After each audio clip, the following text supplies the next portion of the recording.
afterwards, there's another litmus test in TNT, team na kung na last 2 conferences nakakalaban sa playoffs.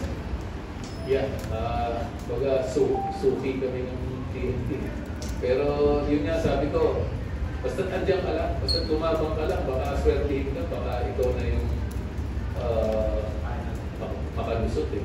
Pero importante, lumalaban ka, importante na gusto. Which is, yun ang gusto namin ngayon. Na bigyan mo lang sarili mo ng chance na makapaglaro at testingin mo yung sarili mo doon sa mga pagsubok, especially playing against the strong teams. We lost our last series against TNT. I think it's 4-1. And we will look at that as motivation for this next series. We don't want to be in the same situation. So we'll try to do our best, see what happens.